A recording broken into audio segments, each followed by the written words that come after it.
ਅਧਿਆਇ 22।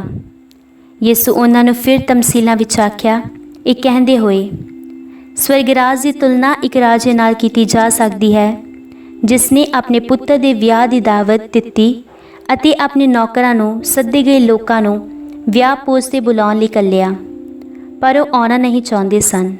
ਉਸਨੇ ਫਿਰ ਹੋਰ ਨੌਕਰਾਂ ਨੂੰ ਇਹ ਕਹਿੰਦੇ ਹੋਏ ਘੱਲਿਆ, ਸੱਦੇ ਹੋਏ ਲੋਕਾਂ ਨੂੰ ਦੱਸੋ, ਦੇਖੋ ਮੈਂ ਆਪਣਾ ਭੋਜ ਤਿਆਰ ਕਰ ਲਿਆ ਹੈ।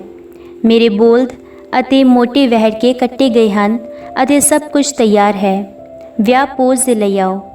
ਪਰ ਉਹਨਾਂ ਨੇ ਕਿਸੇ ਦੀ ਕੋਈ ਪਰਵਾਹ ਨਾ ਕੀਤੀ ਅਤੇ ਚਲੇ ਗਏ, ਕੋਈ ਆਪਣੇ ਖੇਤ ਨੂੰ ਅਤੇ ਕੋਈ ਆਪਣੇ ਕਾਰੋਬਾਰ ਨੂੰ। ਜਦੋਂ ਕਿ ਦੂਜਿਆਂ ਨੇ ਰਾਜੇ ਦੇ ਨੌਕਰਾਂ ਨੂੰ ਫੜਿਆ ਅਤੇ ਉਹਨਾਂ ਦੀ ਬੇਇੱਜ਼ਤੀ ਕੀਤੀ ਅਤੇ ਉਹਨਾਂ ਨੂੰ ਮਾਰ ਦਿੱਤਾ। ਰਾਜੇ ਨੂੰ ਗੁੱਸਾ ਚੜ੍ਹਿਆ ਅਤੇ ਉਸਨੇ ਆਪਣੀ ਸੈਨਾ ਘੱਲ ਕੇ ਉਹਨਾਂ ਕਾਤਲਾਂ ਦਾ ਸਤਿਆਨਾਸ਼ ਕਰ ਦਿੱਤਾ ਅਤੇ ਉਹਨਾਂ ਦੇ ਸ਼ਹਿਰ ਨੂੰ ਅੱਗ ਲਾ ਕੇ ਫੂਕ ਦਿੱਤਾ। ਫਿਰ ਉਸਨੇ ਆਪਣੇ ਨੌਕਰਾਂ ਨੂੰ ਕਿਹਾ, ਵਿਆਹ ਦੀ ਦਾਵਤ ਤਾਂ ਤਿਆਰ ਹੈ, ਪਰ ਸੱਦੇ ਹੋਏ ਇਸ ਦੇ ਯੋਗ ਨਹੀਂ ਹਨ। ਇਸ ਲਈ ਤੁਸੀਂ ਰਾਹਾਂ ਸੜਕਾਂ 'ਤੇ ਜਾਓ ਅਤੇ ਜਿੰਨੇ ਵੀ ਲੋਕ ਤੁਹਾਨੂੰ ਮਿਲ ਜਾਣ, ਉਹਨਾਂ ਸਾਰਿਆਂ ਨੂੰ ਵਿਆਹ ਭੋਜ ਦੇ ਲਈ ਬੁਲਾ ਲਿਆਓ। ਉਹ ਨੌਕਰ ਰਾਹਾਂ ਸੜਕਾਂ 'ਤੇ ਗਏ ਅਤੇ ਜੋ ਵੀ ਉਹਨਾਂ ਨੂੰ ਮਿਲੇ, ਕਿ ਚੰਗੇ ਅਤੇ ਕੀ ਮਾੜੇ, ਸਾਰਿਆਂ ਨੂੰ ਘੇਰ ਲਿਆਏ। ਇਸ ਤਰ੍ਹਾਂ ਵਿਆਹ ਵਾਲਾ ਘਰ ਪ੍ਰਾਹੁਣਿਆਂ ਨਾਲ ਭਰ ਗਿਆ।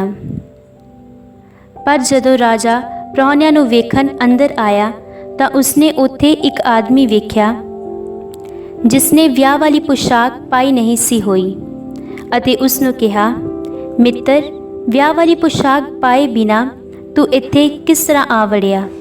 ਪਰ ਉਸਨੇ ਚੁੱਪੀ ਸਾਧ ਰੱਖੀ। ਤਦ ਰਾਜੇ ਨੇ ਸੇਵਕਾਂ ਨੂੰ ਕਿਹਾ, ਇਸ ਦੇ ਹੱਥ ਪੈਰ ਬੰਨ੍ਹ ਕੇ ਇਸ ਨੂੰ ਬਾਹਰ ਦੇ ਹਨੇਰੇ ਵਿੱਚ ਸੁੱਟ ਦਿਓ। ਉੱਥੇ ਲੋਕ ਰੋਣਗੇ ਅਤੇ ਆਪਣੇ ਦੰਦ ਪੀਹਣਗੇ, ਕਿਉਂਕਿ ਸੱਦੇ ਹੋਏ ਤਾਂ ਬਹੁਤ ਹਨ, ਪਰ ਚੁਣੇ ਹੋਏ ਥੋੜ੍ਹੇ ਹਨ। ਤਦ ਫਰੀਸੀਆਂ ਨੇ ਜਾ ਕੇ ਆਪੋ ਵਿੱਚ ਵਿਉਂਤ ਬਣਾਈ ਕਿ ਉਹ ਕਿਸ ਤਰ੍ਹਾਂ ਯਿਸੂ ਨੂੰ ਉਸ ਦੀਆਂ ਗੱਲਾਂ ਵਿੱਚ ਫਸਾਉਣ। ਉਹਨਾਂ ਨੇ ਆਪਣੇ ਚੇਲਿਆਂ ਨੂੰ ਹੈਰੋਦੀਆ ਦੇ ਨਾਲ ਯਿਸੂ ਕੋਲ ਇਹ ਕਹਿੰਦੇ ਹੋਏ ਘੱਲਿਆ, ਗੁਰੂ ਜੀ, ਅਸੀਂ ਜਾਣਦੇ ਹਾਂ ਕਿ ਤੁਸੀਂ ਸੱਚੇ ਹੋ ਅਤੇ ਸੱਚਾਈ ਨਾਲ ਖੁਦਾ ਦੇ ਰਾਹ ਦੀ ਸਿੱਖਿਆ ਦਿੰਦੇ ਹੋ ਅਤੇ ਤੁਸੀਂ ਕਿਸੇ ਮਨੁੱਖ ਦੀ ਪਰਵਾਹ ਨਹੀਂ ਕਰਦੇ, ਕਿਉਂਕਿ ਤੁਹਾਨੂੰ ਮਨੁੱਖਾਂ ਦੇ ਦਰਜੇ ਦਾ ਕੋਈ ਲਿਹਾਜ਼ ਨਹੀਂ। ਇਸ ਲਈ ਸਾਨੂੰ ਦੱਸੋ, ਤੁਹਾਡਾ ਕੀ ਵਿਚਾਰ ਹੈ? ਕੈਸਰ ਨੂੰ ਟੈਕਸ ਦੇਣਾ ਰਵਾ ਹੈ ਜਾਂ ਨਹੀਂ? ਪਰ ਯਿਸੂ ਨੇ ਉਹਨਾਂ ਦੀ ਬਦਨੀਤੀ ਨੂੰ ਜਾਣਦੇ ਹੋਏ ਕਿਹਾ, ਪਖੰਡੀਓ, ਤੁਸੀਂ ਮੈਨੂੰ ਕਿਉਂ ਪਰਖਦੇ ਹੋ? ਟੈਕਸ ਦੇਣ ਲਈ ਇੱਕ ਸਿੱਕਾ ਮੈਨੂੰ ਦਿਖਾਓ। ਉਹਨਾਂ ਨੇ ਦਿਨਾਰ ਦਾ ਸਿੱਕਾ ਪੇਸ਼ ਕੀਤਾ। ਤਦ ਯਿਸੂ ਨੇ ਉਹਨਾਂ ਨੂੰ ਕਿਹਾ, ਇਹ ਸੂਰਤ ਅਤੇ ਮੁਦਰਾ ਲੇਖ ਕਿਸ ਦਾ ਹੈ? ਉਹਨਾਂ ਨੇ ਕਿਹਾ, ਕੈਸਰ ਦਾ। ਤਦ ਯਿਸੂ ਨੇ ਉਹਨਾਂ ਨੂੰ ਕਿਹਾ, ਫਿਰ ਜੋ ਕੈਸਰ ਦਾ ਹੈ ਉਹ ਕੈਸਰ ਨੂੰ ਦਿਓ ਅਤੇ ਜੋ ਖੁਦਾ ਦਾ ਹੈ ਉਹ ਖੁਦਾ ਨੂੰ ਦਿਓ। ਜਦੋਂ ਉਹਨਾਂ ਨੇ ਇਹ ਸੁਣਿਆ ਤਾਂ ਉਹ ਹੈਰਾਨ ਰਹਿ ਗਏ ਅਤੇ ਉਸ ਨੂੰ ਛੱਡ ਕੇ ਚਲੇ ਗਏ। ਉਸੇ ਦਿਨ ਸਦੂਕੀ ਉਸ ਦੇ ਕੋਲ ਆਏ ਜੋ ਜੀ ਉੱਠਣ ਨੂੰ ਨਹੀਂ ਮੰਨਦੇ। ਉਹਨਾਂ ਨੇ ਉਸ ਤੋਂ ਇੱਕ ਪ੍ਰਸ਼ਨ ਪੁੱਛਿਆ ਅਤੇ ਕਿਹਾ, ਗੁਰੂ ਜੀ, ਮੂਸਾ ਨੇ ਕਿਹਾ ਹੈ ਭਈ ਜੇਕਰ ਕੋਈ ਆਦਮੀ ਬੇਔਲਾਦ ਮਰ ਜਾਵੇ ਤਾਂ ਉਸਦਾ ਭਰਾ ਉਸ ਦੀ ਵਿਧਵਾ ਨਾਲ ਵਿਆਹ ਕਰੇ ਅਤੇ ਆਪਣੇ ਭਰਾ ਲਈ ਸੰਤਾਨ ਪੈਦਾ ਕਰੇ। ਹੁਣ ਸਾਡੇ ਵਿੱਚ 7 ਭਰਾ ਸਨ। ਪਹਿਲੇ ਨੇ ਵਿਆਹ ਕੀਤਾ ਅਤੇ ਉਹ ਮਰ ਗਿਆ ਅਤੇ ਬੇਔਲਾਦ ਹੋਣ ਕਰਕੇ ਆਪਣੀ ਪਤਨੀ ਆਪਣੇ ਭਰਾ ਲਈ ਛੱਡ ਗਿਆ। ਇੰਝ ਹੀ ਦੂਜੇ ਤੇ ਤੀਜੇ ਦੇ ਨਾਲ ਹੋਇਆ ਅਤੇ 7ਵੇਂ ਤੱਕ ਸਾਰਿਆਂ ਦੇ ਨਾਲ ਵੀ। ਉਹਨਾਂ ਸਾਰਿਆਂ ਦੇ ਪਿੱਛੋਂ ਉਹ ਔਰਤ ਵੀ ਮਰ ਗਈ।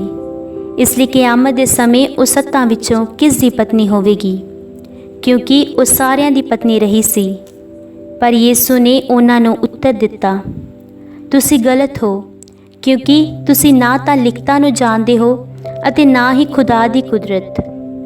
ਕਿਉਂਕਿ ਕਿਆਮਤ ਵਿੱਚ ਨਾ ਤਾਂ ਉਹ ਵਿਆਹ ਕਰਦੇ ਹਨ ਅਤੇ ਨਾ ਹੀ ਵਿਆਹ ਵਿੱਚ ਦਿੱਤੇ ਜਾਂਦੇ ਹਨ, ਸਗੋਂ ਸਵਰਗ ਵਿੱਚ ਉਹ ਫਰਿਸ਼ਤਿਆਂ ਵਾਂਗ ਹਨ।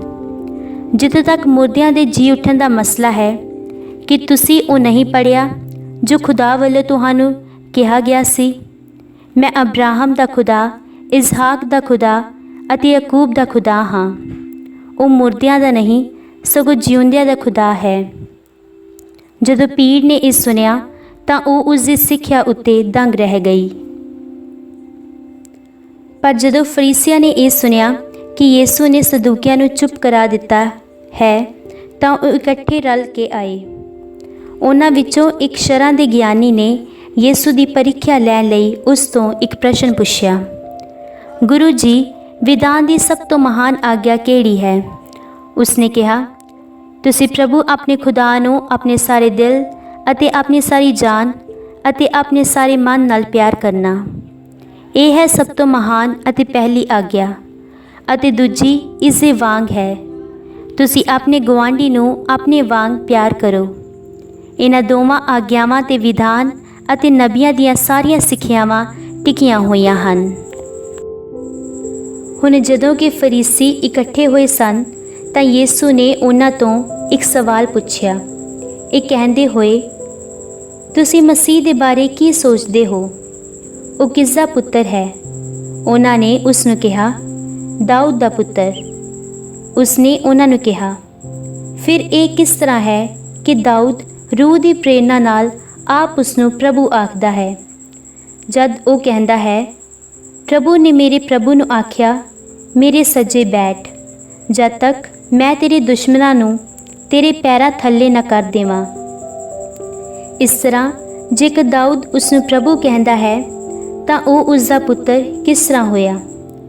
ਕੋਈ ਵੀ ਉਸ ਨੂੰ ਉੱਤਰ ਵਿੱਚ ਇੱਕ ਸ਼ਬਦ ਤੱਕ ਨਾ ਆਖ ਸਕਿਆ ਅਤੇ ਨਾ ਹੀ ਕਿਸੇ ਨੂੰ ਉਸ ਦਿਨ ਤੋਂ ਉਸ ਅੱਗੇ ਹੋਰ ਸਵਾਲ ਕਰਨ ਦੀ ਹਿੰਮਤ ਹੋਈ।